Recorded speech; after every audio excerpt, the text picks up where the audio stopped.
Fala pessoal, tudo bem com vocês? Estamos aqui no canal, mais um vídeo, sobre a parte 2 do nosso estudo sobre as 7 igrejas do Apocalipse.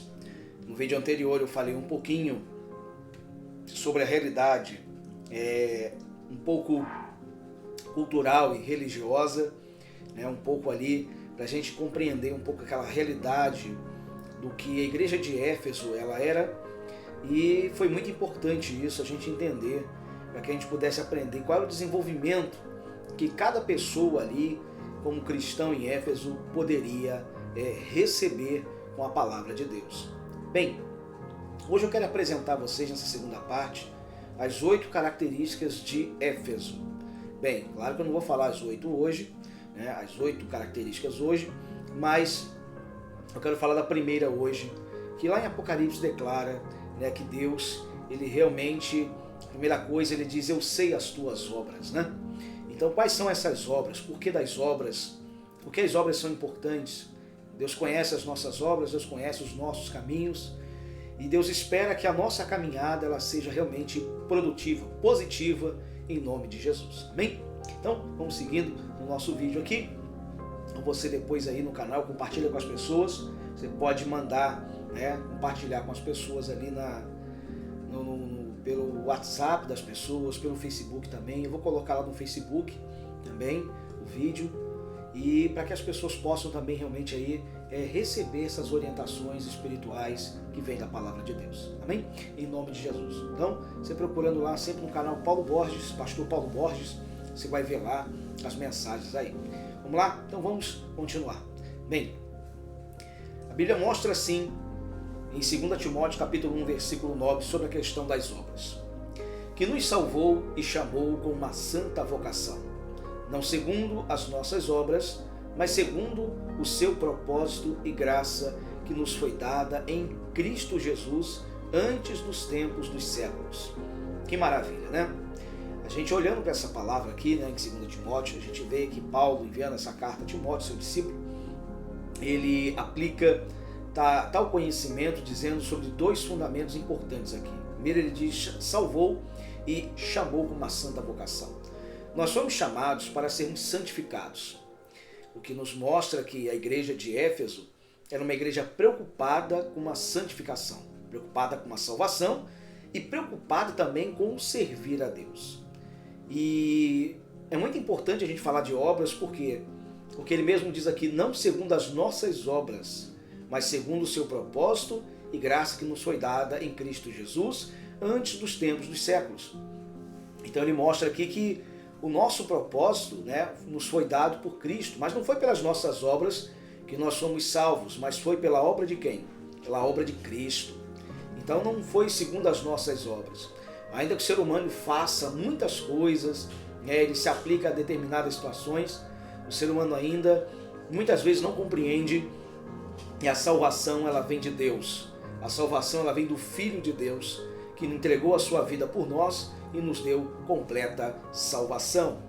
Então, aqui nos mostra 2 fatores importantes, iniciando para a gente entender um pouco sobre aquilo que no capítulo 2 ele começa dizendo: eu sei as tuas obras. Então, as suas obras, o teu labor, tantas outras coisas que ele vai falar, que são 8 características, e a gente vai observar isso melhor dentro de outros textos. Por isso que o estudo é trazer um conceito diferente, trazer um conceito onde você se enxergará, eu vou me enxergar dentro daquilo que a igreja tinha de bom e quais eram as qualidades que elas tinham e o que devemos aplicar na nossa vida nos dias de hoje, para não perdermos o caminho da vida eterna, o caminho da salvação. Então ele coloca 2 questões aqui fundamentais, explicando que não é segundo as obras. Então o povo de Éfeso, ele começou a compreender essa realidade de que não era segundo a vontade dele, não era segundo as obras deles, mas era segundo o propósito da graça que nos foi dada em Jesus Cristo. Jesus é o nosso grande favor de salvação, e esse favor de salvação nos trouxe a nossa libertação espiritual. Tirou-nos da morte e nos trouxe para a vida, para o reino do Filho do seu amor. Vamos lá. Salvar e chamar. Vamos entrar nesses 2 pontos. Eu quero falar desses 2 pontos que Paulo trabalha, e quero falar depois de mais outros 2 pontos fundamentais sobre a pessoa de Jesus. Porque da importância disso que nós vamos falar aqui hoje. Amém? Então, essa era uma das preocupações da igreja de Éfeso. Espero que seja também a sua preocupação, né? Que a sua preocupação seja buscar salvação e buscar cumprir a vontade de Deus, que é o chamado que Ele dá para cada um. Bem, tá aqui. São 2 atividades paralelas. Salvar e chamar são 2 atividades paralelas de quem? Do Espírito Santo, que nos foi dada. Bem, todo mundo recebe, a partir do momento que passa a estar em Cristo Jesus, 2 coisas. Primeiro, salvação. E a segunda é o chamado.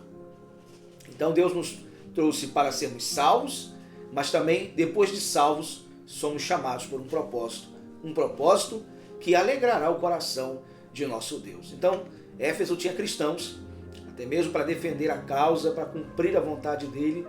Nós vimos um pouco no último vídeo, né, que quando o Demétrio ele trouxe toda aquela confusão à cidade contra o cristianismo, nós vemos ali que a atitude dele foi de defender, né, o seu trabalho e também, né, ele queria defender a divindade que ele acreditava que era Artemis, que era Diana. E a gente vê hoje, né, um mundo tentando defender muitas coisas que não são Deus, que não é o verdadeiro Senhor. Então, quando fomos resgatados por Jesus Cristo naquela cruz, e assim entregamos, reconhecemos essa obra ela passa a se tornar, sabe, algo tremendo guiado pelo Espírito Santo. Então são 2 atividades paralelas, a salvação e o chamado.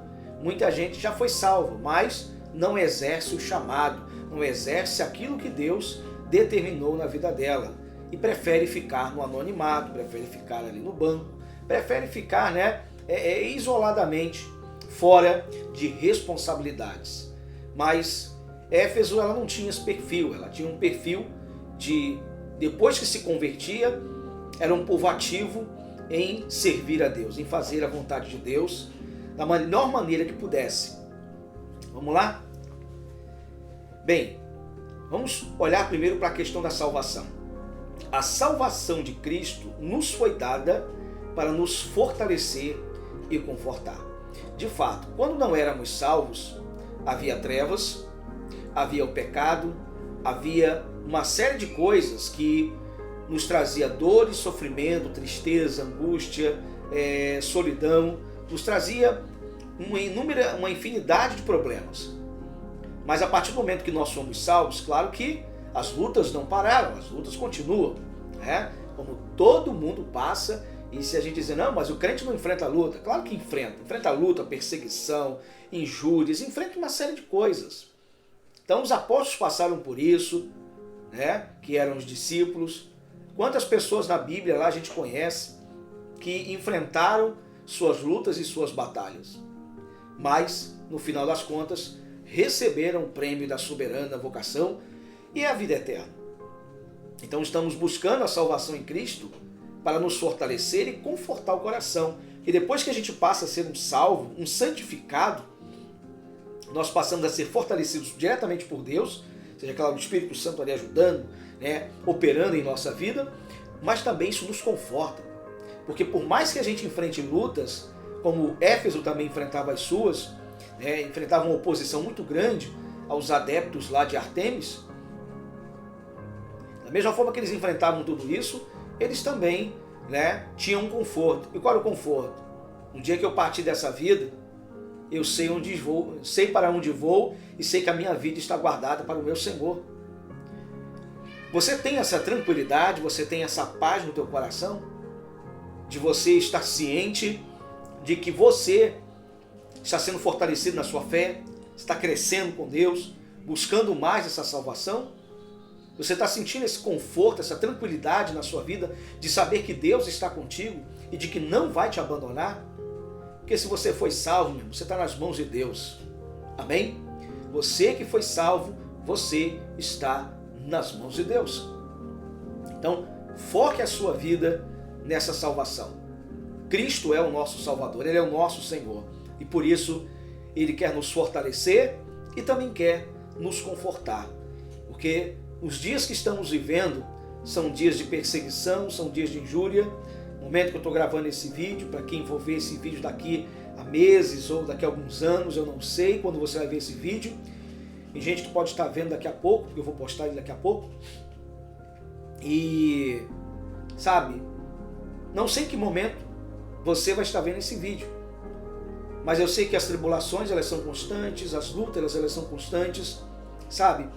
E nós precisamos realmente nos fortalecer em Jesus, dependemos de Jesus, e Ele nos confortará a cada instante que nós enfrentarmos uma luta nesse mundo afora. Vamos a seguir adiante. Ainda continuando sobre a questão da salvação. Bem, a salvação de Cristo nos foi dada para nos fortalecer e confortar. Mas olhando aqui para baixo, né? Os eternos propósitos de Deus, eles não falharão. A gente pode achar em alguns momentos das perseguições e lutas que, pela dificuldade que enfrentamos, talvez achamos que não conseguiremos cumprir a vontade de Deus. Mas, quando a gente olha para o apóstolo Paulo, foi o que escreveu essa carta, né, a Timóteo, ele mostrou comprometimento de um salvo e de uma pessoa que realmente foi chamada por Deus. Ele foi chamado para ser apóstolo. Foi chamado para levar a mensagem que agora Cristo havia confiado à sua vida. E essa mensagem, como a gente sabe hoje, ela mudou a vida de muitos de nós também, como mudou a vida de tantos em sua época. E mesmo sendo perseguido, injuriado, caluniado, preso, mesmo vivendo tantas adversidades, ele se mostrou um homem que respeitava o chamado de Deus. Ele disse, né, fui um perseguidor, agora sou perseguido, sou o maior pecador de todos. Ou seja, tudo que ele havia feito, ele reconhecia que a salvação que foi dada a ele pela misericórdia de Deus foi muito importante.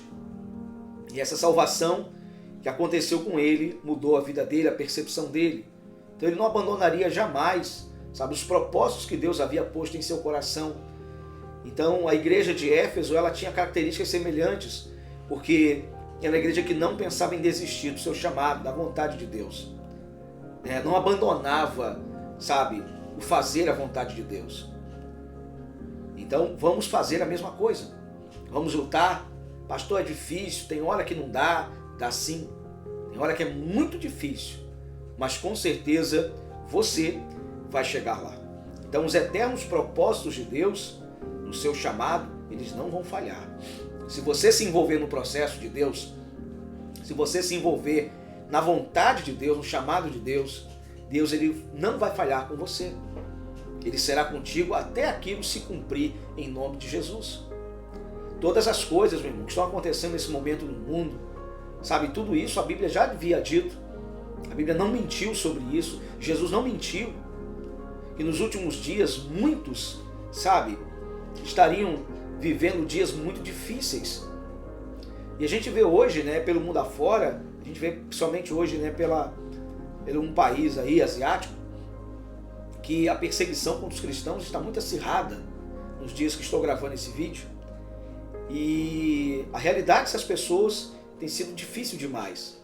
Igrejas que são derrubadas com máquinas, né, com tratores, com o povo dentro, pessoas que são perseguidas, a Bíblia sendo proibida de vender até pela internet, né? O evangelho estava com liberdade, mas depois essa liberdade, em pouco tempo, ela foi tomada, né, da vida desse povo nessa região, e como acontece em muitos outros países. Então, hoje aqui no Brasil a gente tem uma realidade muito tranquila. Hoje a gente pode ir à igreja, a gente pode adorar o Senhor, a gente pode ligar um rádio, a gente pode ligar a internet, computador, a TV, e a gente vê a palavra sendo disseminada para todo lado, a facilidade de hoje nós temos Bíblias. Tem gente que quer uma Bíblia no mundo e não consegue, mas no Brasil a gente pode ter um número infinito de Bíblias. Ao lado aqui, né, à minha esquerda aqui, tem um inúmero, sabe, acervo de Bíblias aqui que eu tenho à minha disposição para leitura, para estudos. Mas quantas pessoas desejariam uma folha da palavra de Deus e não tem? Pessoas que queriam servir a Deus de alguma forma, mas não podem, porque são jurados de morte, expulsos de suas casas, famílias que desprezam eles. Sabe? Quantas coisas estão acontecendo? Então nós somos salvos por Cristo, fomos libertos e somos hoje fortalecidos e confortados pelo Espírito Santo para que a gente possa cumprir os eternos propósitos de Deus. E esses propósitos, para quem se coloca em servir e obedecer, essas pessoas, elas vão crescer tremendamente na sua caminhada. Vamos lá? Continuando. Hebreus 3:1, na versão transformadora, diz assim: portanto, irmãos santos, olha que interessante, portanto, irmãos santos, que participam do chamado celestial. Olha que coisa impressionante ele diz aqui. O autor da carta aos Hebreus alerta, ele convocando, chamando a atenção desses irmãos que buscaram ser santificados em Cristo, ou buscaram ser salvos, e que não só são salvos, mas ele diz que participam do chamado celestial. Você sabe qual é o teu chamado? Você sabe qual é a tua vocação dada pelo Pai? O Espírito Santo muitas vezes pode ter falado contigo e você não tem dado ouvidos. Acha que é coisa da sua cabeça, você não se envolve, mas não se envolve porque tem medo, que tem receios de não conseguir, tem receios, de não conseguir, agradar o Senhor. Hoje eu sou pastor já há vários anos e eu lembro que na minha época, quando eu era ainda um membro, um obreiro, um ajudante ali, eu tinha essa preocupação, queria muito, Deus falava muito ao meu coração para que eu fosse pregador do Evangelho, para que eu servisse a Ele como um pastor. Até então estou pastor, E eu tinha uma certa preocupação, e a minha preocupação era, na época, era pensar um pouquinho sobre a realidade de que se eu fizer algo errado, se eu ensinar algo errado às pessoas, e no final das contas eu perder a minha salvação. Eu tinha muito medo disso, e ainda tenho. Mas um dia, meditando na palavra dentro da igreja, na época, eu lembro que era um dia de reunião de grupo jovem, eu me recordo que fui meditando com aquela preocupação toda, eu falei, Senhor, fala comigo, Senhor. Realmente esse chamado é para mim? Será que isso é a vocação do Senhor para a minha vida? Ou eu estou me enganando? Senhor, eu tenho medo de errar, eu tenho medo de pecar e acabar desviando as pessoas de alguma forma a perderem a salvação por minha causa. Eu não quero ser motivo de tropeço na vida de ninguém. E Deus falou muito ao meu coração naquele dia, uma palavra dizendo que Ele me sustentaria, Ele me ensinaria, que Ele me guiaria em cada passo que eu desse. Mas Ele disse que eu deveria fazer uma única coisa, que nunca deixasse de o obedecer. A obediência ao chamado de Deus faz com que Deus nos guarde, nos proteja e nos coloque sempre no caminho certo. Então, ser salvo, mas também salvo e ser chamado, são duas coisas diferentes. Então, a salvação está à disposição para quem deseja ela. Ela é livre para todos, para quem quiser. Mas Deus vai nos chamar para algo.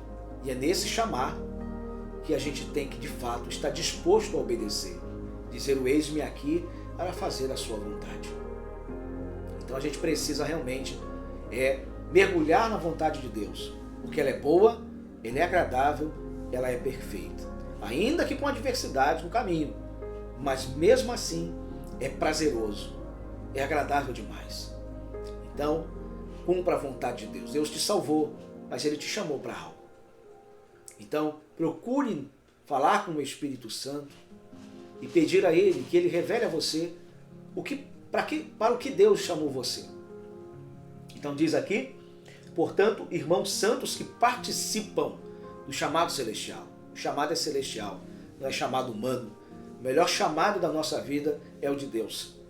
Ele diz, considerem atentamente a Jesus, que declaramos ser o apóstolo e sumo sacerdote. Ele diz que temos que, com muita atenção, considerar a pessoa de Jesus. Por quê? Jesus é o exemplo máximo da vocação de um chamado celestial. Porque veja bem, Jesus desceu de sua glória, abriu mão, né, de sua glória celestial para estar em nosso meio. Diz que a Bíblia diz que ele se humilhou para estar entre nós, carregou os nossos pecados e morreu em nosso lugar, carregando uma culpa que não era dele. E ressuscita para nos dar vida e vida com abundância.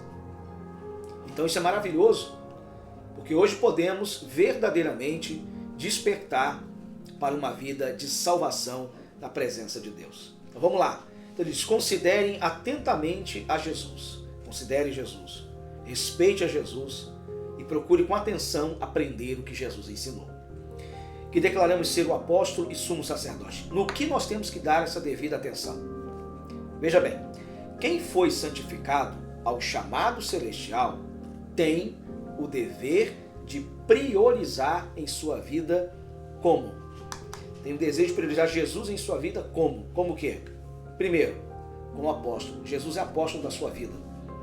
Por que apóstolo? Vamos lá. Apóstolo é um embaixador que traz a mensagem de quem manda. Quem é que mandava? Quem é que coordenava toda a obra? O Pai.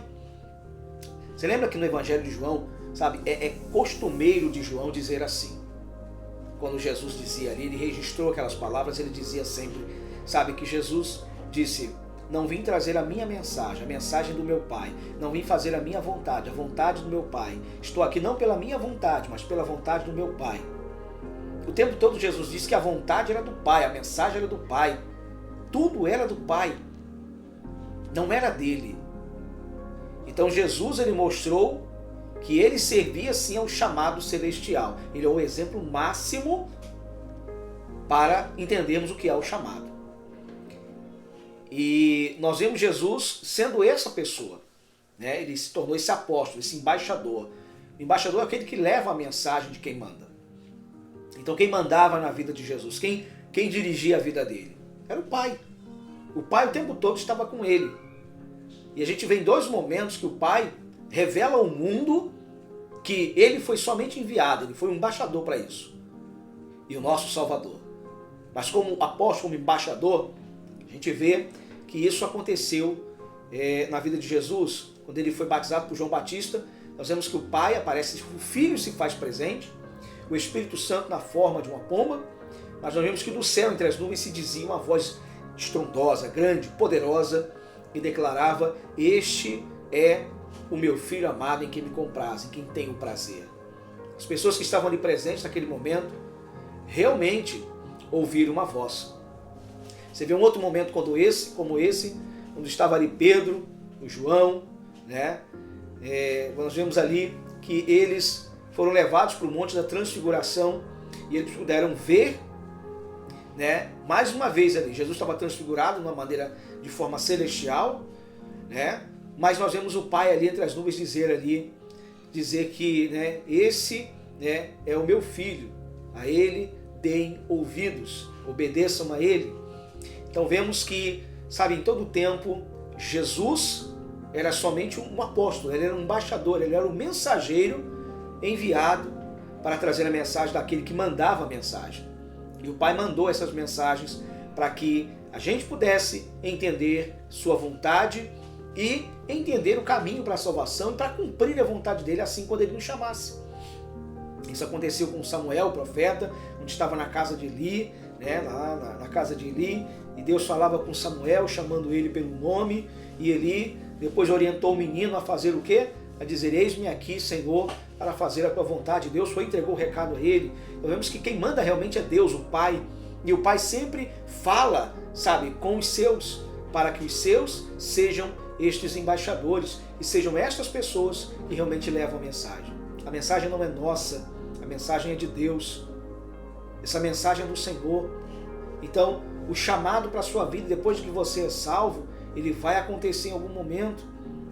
Não sei se você vai ser uma professora de escolinha, eu não sei se você vai ser um pregador do Evangelho, eu não sei se você vai ser um diácono, vai ser um obreiro, se você vai ser um membro, um evangelista, eu não sei o que você vai ser.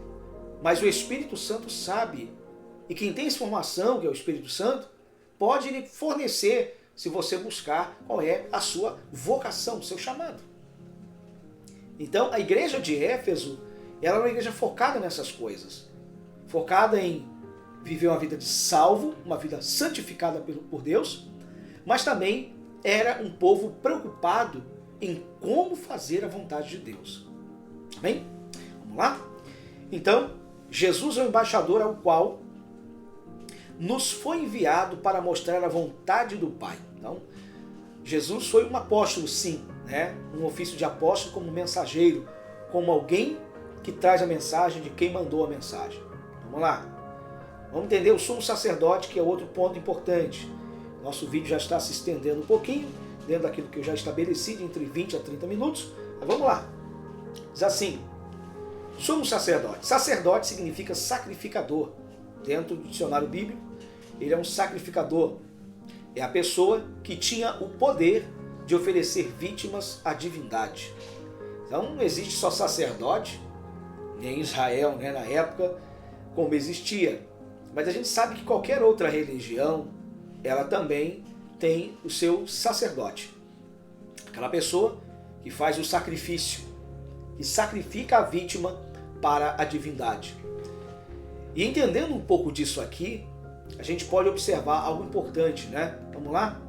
Qual era a dupla função de Jesus?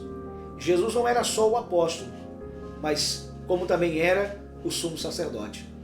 Jesus era duas coisas. Ele era o apóstolo, um mensageiro, que foi enviado para nos trazer a mensagem do Pai, a vontade do Pai para a nossa santificação, para a nossa salvação, mas também, como vimos ali, a questão do sacerdócio, aliás, perdão, do chamado. Jesus então mostra isso, mas vemos aqui que Jesus não era só apóstolo, não era só mensageiro, não era só alguém que trazia a mensagem, cumpria o chamado, mas era também um sumo sacerdote. Jesus não era só um sacerdote, ele era o sumo sacerdote.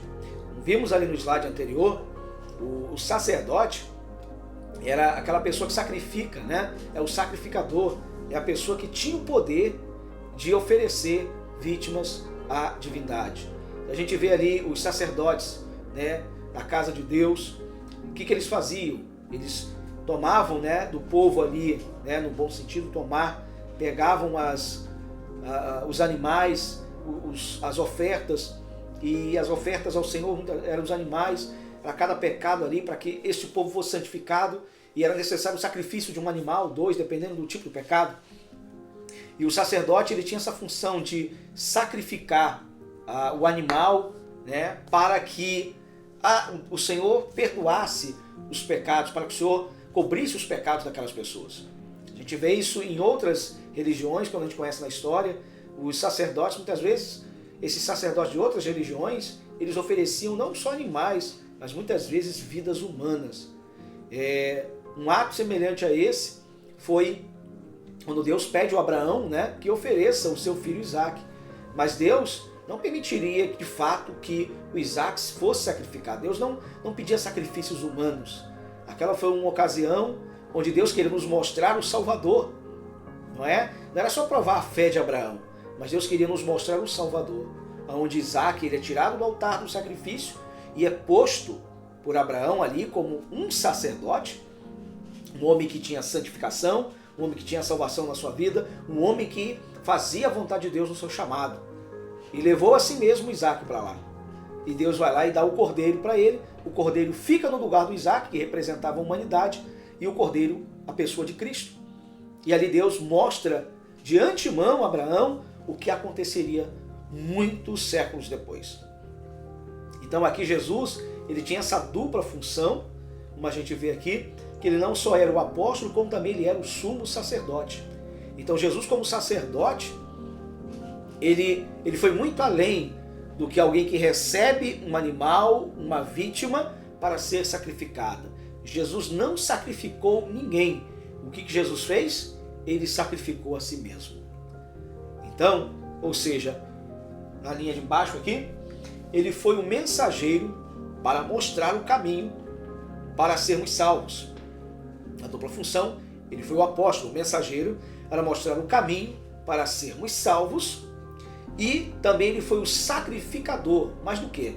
da própria vida para nos religar a Deus, o Pai. Que maravilha, né? Ele de fato foi realmente, né, as duas coisas. O nosso apóstolo e sumo sacerdote, como podemos ver ali, lá no texto ao qual nós vimos, né? Portanto, irmãos santos que participam do chamado celestial, considerem atentamente a Jesus. Olha, qual é a direção que o autor dos Hebreus dava? Apontava para Jesus. Ele apontava para o Senhor, para o Messias, e diz que declaramos ser apóstolo e sumo sacerdote. Então ali o autor ele diz, ele é nosso apóstolo e sumo sacerdote. Voltando lá para o nosso texto, então vimos lá que ele foi o mensageiro para mostrar o caminho para sermos salvos, mas também ele foi o sacrificador da própria vida para nos religar a Deus, o Pai. Glória a Deus por isso, que tremendo. Então Jesus pagou um preço muito alto. Então ele mesmo, como sacerdote, foi o sacrificador da própria vida.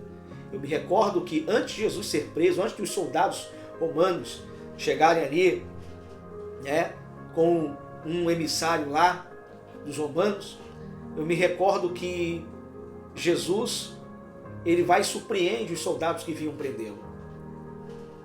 E nós vemos que Jesus havia dito algo importante, ele disse, ninguém tira a minha vida de mim, ele disse, ninguém vai tirá-la de mim, a minha vida eu vos dou.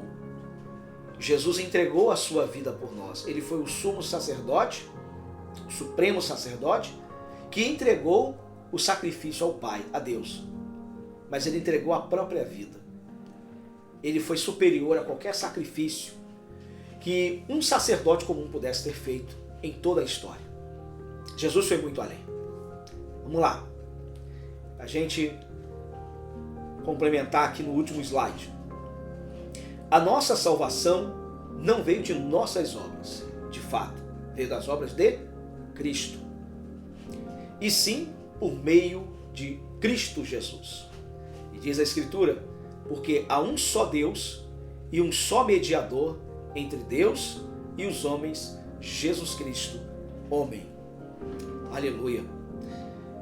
Então entendemos que, sabe, como só há um mediador, um Deus somente, entre Deus e os homens, ali em 1 Timóteo, o apóstolo fala o quê? Jesus Cristo, homem. Jesus foi a peça principal da salvação. Então, qual era a visão de Éfeso? Qual era a visão dos cristãos de Éfeso com relação à questão da salvação e do chamado em fazer a vontade de Deus? Era a pessoa de Cristo. A atenção deles estava em Cristo. A preocupação deles era essa, em não deixar de cumprir a vontade de Deus, em não deixar a salvação se perder no caminho. Eles tinham essa preocupação. Então, todos nós podemos pensar um pouquinho agora e dizer, eu também quero ter essa preocupação. Eu não quero perder, sabe, essa visão da minha vida. Digo a vocês, irmãos, os dias estão se aproximando para a grande tribulação. Os dias estão se aproximando para a chegada do nosso Salvador, né, mais à frente. Mas nós vemos que o anticristo ainda vai surgir. E a igreja precisa estar atenta com essas duas coisas. Você está salvo? Você está cumprindo o chamado de Deus? O apóstolo Paulo disse a Timóteo, esteja atentamente olhando para Jesus. Preste atenção a Jesus. Ele disse, sabe, dê devido valor a Jesus, que é apóstolo e sumo sacerdote. Veja o exemplo de Jesus. Preste atenção no exemplo de Jesus e você não vai se arrepender. Amém? Você não vai se arrepender. Então, hoje foi o primeiro ponto, né? Primeira característica aí da igreja de Éfeso. Nós vamos estar olhando o Apocalipse, né? Capítulo 2 em diante, das 7 igrejas, dentro dessa maneira, vendo qual era a visão, sabe, cristã que essas pessoas tinham com relação à vida com Deus, o seu relacionamento, o que era o cotidiano. Vamos crescendo nesse entendimento e Deus há de abençoar sua vida e a vida de outros em nome de Jesus. Glória a Deus. Na semana que vem nós vamos entrar no labor, vamos falar no trabalho, né? Semana que vem, talvez até antes, vou estar gravando os vídeos aí, para poder ir postando, isso leva um pouquinho de tempo, mas nós vamos ver um pouquinho sobre o trabalho. Era o trabalho realmente que Éfeso exercia no seu dia a dia. Nós precisamos aprender muito com a palavra de Deus, vamos crescer e vamos observar essa obra que vai ser fundamental em muitos dos vídeos que eu vou estar aqui compartilhando com vocês em nome de Jesus. Eu, pastor Paulo Borges, vou ficando por aqui, que essa mensagem seja aí realmente útil ao seu coração, e creio que falou ao teu coração, mas faça uma pergunta ao Espírito Santo. Qual é o meu chamado, Senhor? Qual é a obra que o Senhor tem para a minha vida? Onde é que o Senhor quer que eu esteja? Pergunte ao Espírito Santo. Pastor, eu não tenho medo de fazer essa pergunta. Não tenha medo. Porque se a gente não fizer, Deus vai cobrar isso de nós. Porque um dia fomos salvos e devemos cumprir sua vontade, né, seu propósito eterno, para que a salvação de muitos aconteça. Então você foi transformado para ser um transformador. Você foi salvo para salvar. Você foi liberto para libertar. Você é mais um chamado de Deus. Mas procure ver com o Espírito Santo qual é a tua vocação. Amém? Eu vou ficando por aqui. No próximo vídeo vamos falar sobre a segunda característica, trabalho. Era o trabalho de Éfeso, o labor de Éfeso. Vamos ver dentro da mensagem, da palavra, muitos fatores e vamos ajudar a entender isso. E dentre as outras características também. Amém? Gente, que Deus abençoe vocês. Até o próximo vídeo. E se você realmente aí se inscreva, tem uma parte lá que você pode se inscrever. Inscreva-se e aperte lá aquele sininho, porque você vai ser notificado todas as vezes que um vídeo meu entrar. E aí você vai estar sabendo quando o vídeo entrou, para que você possa assisti-lo. A continuidade dessas mensagens que eu vou estar ministrando serão muitas mensagens. Então, temos 7 igrejas, mas só a primeira igreja serão mais ou menos entre 8 a 9 vídeos aí pra gente, tá bom? Então, até a próxima, pessoal. Tchau, tchau. Deus abençoe vocês.